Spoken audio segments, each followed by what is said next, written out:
Peggy 16.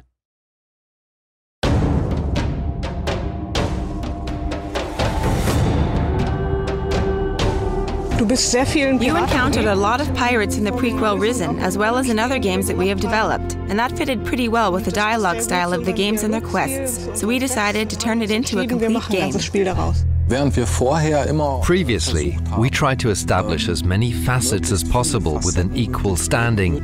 This time, however, we focused very much on the pirate setting, not least because you are left with almost no choice but to join the pirates.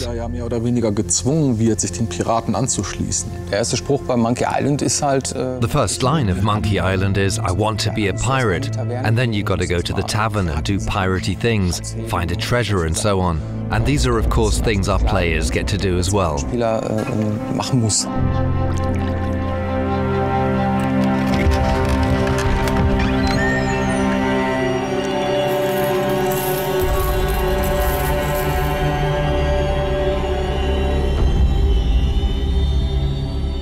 Wie man hier sehen kann, wollten wir raus aufs Meer und durch diese Schiffsreisen halt ein tropisches und exotisches Piratenspiel erzeugen. Hier haben wir die Startlocation. Hier lernt man das Spiel kennen in einem Tutorial. Du kannst dann am Anfang ein paar Monster plätten am Strand oder so, in der letzten Bastion der Menschheit. Du fährst dann auch ziemlich schnell dann mit dem Schiff rüber zu der ersten Insel, die dann schon etwas größer ist, wo es auch zwei Lager gibt, einmal von der Inquisition und einmal hier hinten das Piratenlager. Da wird die Welt ein bisschen größer. Wenn du dich den Piraten angeschlossen hast, dann kannst du dann mit dem Schiff direkt mit den Piraten zu dieser Küstenregion auf dieser Seite dann hinreisen. Die Welt wird immer größer und von da ab hast du dann irgendwann, hier kriegst du dann dein eigenes Schiff und kannst dann auch andere Inseln dann weiter bereisen. Es lohnt sich auf jeden Fall am Ende des Spiels, im weiteren Verlauf des Spiels dann auch nochmal Locations, die man schon bespielt hat, nochmal hinzureisen, weil es da auch noch mehrere Quests gibt, noch im hinteren Bereich des Spiels. Also wir haben damals angefangen. Back then, we started with the prototypes. We just built pretty rough landscapes and walked through them, put in a few trees and various placeholders and checked out how it felt. Too big, too small. After that, the prototypes went into production and that's when the game began to take on a life of its own. Teilweise von alleine zu wachsen. In Risen 2 haben wir mehrere Inseln und There are several islands in Risen 2. In the past, we built the game landscape by hand. That's a lot of work. You have to add a lot of details and create all the paths.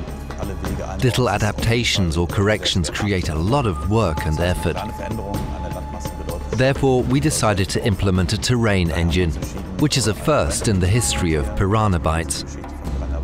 And it paid off, because we were able to implement prototypes way faster. Prototypen als auch implementieren konnten.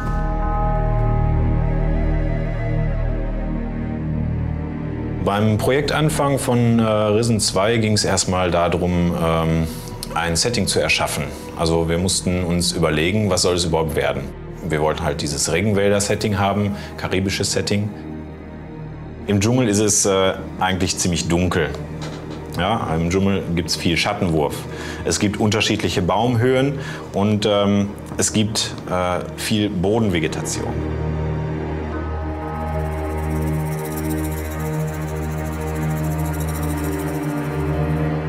Wir haben jetzt in Risen 2 uns für einen leichten Dschungel entschieden. Ja, also weniger dicke, große Bäume, sondern eher dünne, kleine und davon ganz viele.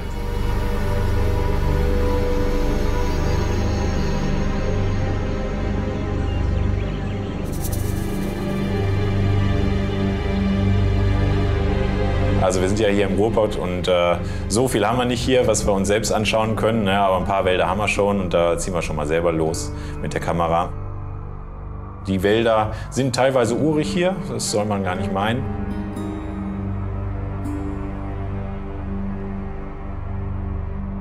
Es ist wie immer gewesen. It was the usual struggle of making it neither too big nor too small. We tried to keep things balanced out. On the one hand, you've got to create a world that's big enough to make it plausible that you require a ship to get from one scene to the next. On the other hand, if it's too big, it gets boring due to the sheer size of it. We used the islands to put certain structures in place. At the start, players have no ship, so they are told to go to Island A, then to Island B, and suddenly you get your ship and you can get to Island C, D, E, F, G, in whatever order you desire.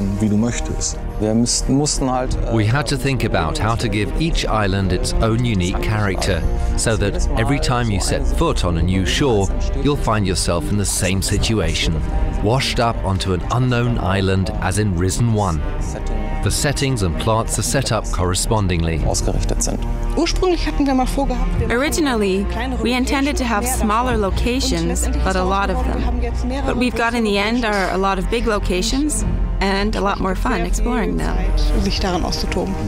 We are not able to build a camp that consists of only 5 interacting characters. There's got to be at least 20 of them, and of course each of them has at least one quest for you. As a result, the game has grown. It really became a huge world.